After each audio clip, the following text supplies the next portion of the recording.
Hello friend, this is Sushil S travel mania. इस video में हम बात करेंगे कंबोडिया की। अगर आप कंबोडिया जा रहे हैं तो कैसे आप वहां पे जा सकते हैं, कहां रह सकते हैं, क्या खा सकते हैं, कहां घूम सकते हैं, इस बारे में हम डिस्कस करेंगे। साथ साथ हम डिस्कस करेंगे वीज़ा कैसे आप अप्लाई कर सकते हैं कंबोडिया के लिए। तो बने रहिए इस वीडियो में।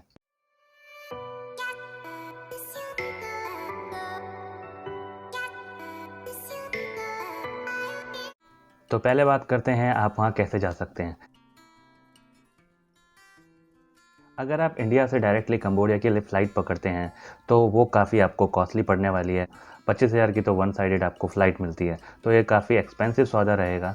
तो इसलिए मैं आपको बताना चाहूँगा कि अगर आप कंबोडिया जाते हैं तो आप एक ट्रांज़िट के साथ वहाँ पहुँच सकते हैं। जैसे कि कंबोडिया चिपका हुआ है थाईलैंड से एक तरफ, तो दूसरी तरफ वियतनाम से। तो अगर आप थाईलैंड एक्सप्लोर कर रहे हैं तो साथ साथ उसके साथ कंबोडिया एक्सप्लोर कीजिए, और अगर आप वियतनाम एक्सप्लोर कर रहे हैं तो वियतनाम के साथ कंबोडिया एक्सप्लोर कर सकते हैं। मैंने क्या किया, मैं वियतनाम एक्सप्लोर कर रहा था और उसके साथ फिर मैंने कंबोडिया को एक्सप्लोर किया। और अगर आप कंबोडिया वियतनाम के थ्रू जा रहे हैं तो मैं आपको बता दूं कि अगर आप फ़्लाइट वहाँ से पकड़ते हैं, एक नियरेस्ट एयरपोर्ट है हो ची मिन सिटी जो कि कंबोडिया में सिचुएटेड है, और फेनोम फेन जो कि कंबोडिया में सिचुएटेड है। अगर हो ची मिन सिटी से आप फेनोम फेन बाई फ़्लाइट जा रहे हैं तो तकरीबन 7 से 9 हज़ार तक की आपको फ़्लाइट मिल जाती है। लेकिन मैंने क्या किया, मैं बाय बस मैंने ये डिस्टेंस कवर किया, जिसके लिए मैंने करीब 1800 से 1900 रुपये INR इंडियन रुपीज़ मैंने पे किया, और 7 से 8 घंटे की ये जर्नी रही थी। तो अगर आप बजट फ्रेंडली ट्रिप चाह रहे हैं तो डेफ़िनेटली मैं आपको सजेस्ट करूँगा कि आप बाय बस जाएँ। साथ साथ मैं ये भी बता दूँ, अगर आप थाईलैंड से कंबोडिया की तरफ आ रहे हैं तो थाईलैंड का बैंकॉक सिटी और कंबोडिया का सियम रिप सिटी, ये नियरेस्ट एयरपोर्ट हैं दोनों के।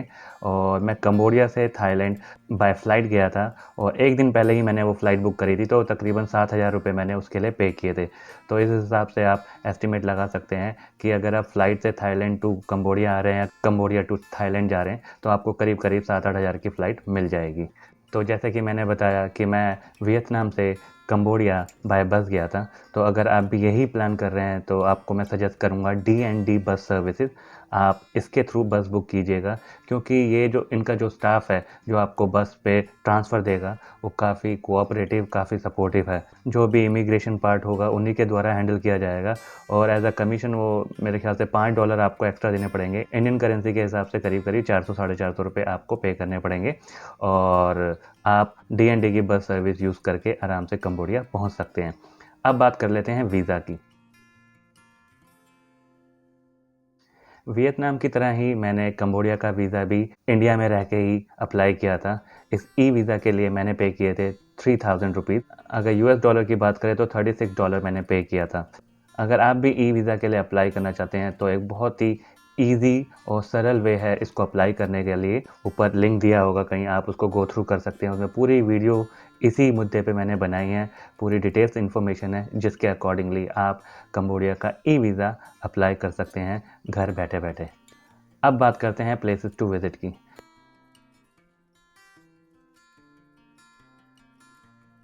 बेसिकली कंबोडिया में दो ऐसी जगह है जो कि घूमने लायक है, एक फेनोम फेन और एक है सियम रीप। फेनोम फेन हमने एज अ ट्रांजिट यूज़ किया था, क्योंकि हम वियतनाम से कंबोडिया आ रहे थे। वहाँ पे हमने सिर्फ एक रात बिताया, तो वहाँ पे हमने कुछ एक्सप्लोर नहीं किया, और मैंने इंटरनेट पे भी सर्च मारा था, इतने ज़्यादा साइट सीइंग नहीं है वहाँ पे कवर करने के लिए। लेकिन सियम रीप अगर आप जा रहे हैं तो वहाँ पे एक मेन स्पॉट है जो कि आपको ज़रूर एक्सप्लोर करना चाहिए, वो है अंकोर वाट। अंकोर वाट एक हिंदू टेम्पल है, और इसी टेम्पल की फ़ोटो आप कंबोडिया के फ्लैग पे भी देख सकते हैं।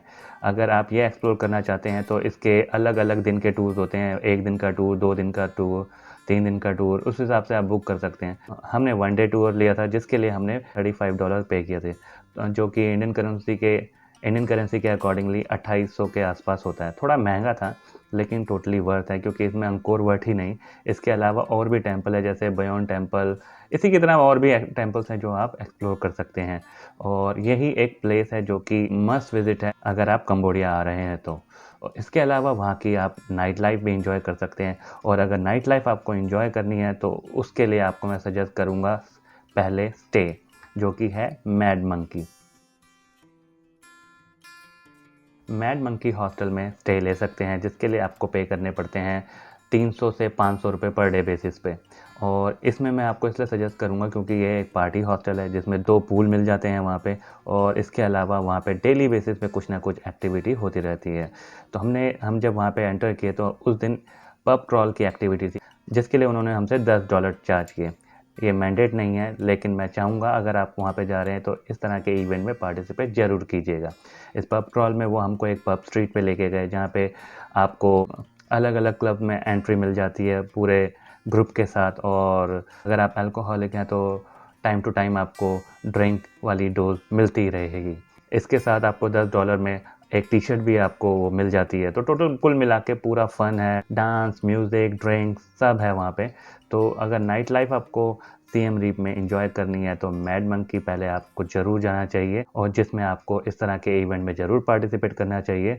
मोर देन 50 टूरिस्ट होते हैं जो एक साथ जमघट लगा देते हैं और सारे एक क्लब में अटैक करते हैं, माहौल तभी बदल जाता है। तो टोटली वर्थ है। अब बात कर लेते हैं ट्रांसफ़र की।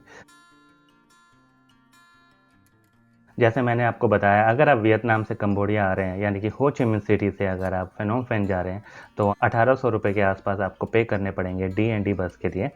और यही अगर आप फेनोम फेन से सिएम रीप सिटी की तरफ जा रहे हैं तो ये 6 घंटे का करीब ट्रैवल टाइम रहता है। इसके लिए आपको $8 से $10 पे करने पड़ेंगे। और इसके अलावा आप साइट सीइंग करना चाहते हैं सिएम रीप में तो आपको वहाँ पे टुक-टुक मिल जाते हैं।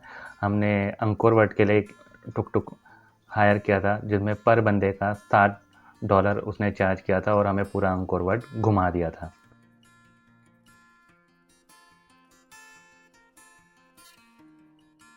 अगर आप कंबोडिया से थाईलैंड बाय लैंड जाने की सोच रहे हैं तो आपको मैं पहले ही सजेस्ट करूं कि आप अपना वीज़ा ऑलरेडी अप्लाई करके आएँ थाईलैंड का।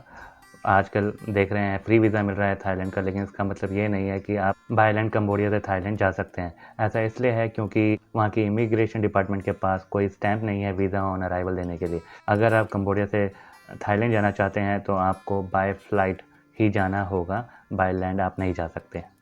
अब बात करते हैं फूड की। फूड हमने फेनोम फेन में भी कुछ इंडियन फूड ट्राई किए और हमने सिएम रीप में भी फूड ट्राई किए, लेकिन कोई भी मैं आपको रिकमेंडेशन नहीं दूंगा क्योंकि मुझे कहीं इतना खास खाना खाने को नहीं मिला, स्पेशली इंडियन फूड। तो मेरी तरफ से कोई सजेशन नहीं रहेगा फूड की तरफ। लेकिन हाँ, अगर आप सिएम रीप आ रहे हैं तो वहाँ पे पब स्ट्रीट के नियर बाय कुछ आपको इंडियन रेस्टोरेंट ज़रूर मिल जाएंगे। अगर आप वहाँ पे खाना खाते हैं या ऑलरेडी आप इन चीज़ों का एक्सपीरियंस कर चुके हैं तो डेफ़िनेटली मैं आपको सजेस्ट करूँगा कि आप अपने सजेशन कमेंट बॉक्स में ज़रूर डालें, ताकि और लोगों को इसकी हेल्प मिले और आगे जाके वो आपके रिकमेंडेशन के आधार पे वहाँ पे जाके अपना फूड एंजॉय कर सकें कंबोडिया में। तो मुझे लगता है सारी डिटेल कंबोडिया के रिलेटेड मैंने आपको दे दी है। हमने यहाँ पे सिर्फ 3 दिन बिताए थे। अगर आपके पास एक्स्ट्रा टाइम है तो आप और भी दिन यहाँ पे बिता सकते हैं। तो इस वीडियो में इतना ही। आई होप मैंने कंबोडिया के बारे में काफ़ी इन्फॉर्मेशन आपको दे दी है। अगर आपको ये पूरी वीडियो पसंद आई है तो इसी तरह की सेम वीडियो मैंने वियतनाम के बारे में भी बनाई हुई है, उसका भी लिंक आप ऊपर देख सकते हैं। तो एट द एंड मैं यही कहूँगा, keep smiling, keep travelling, bye.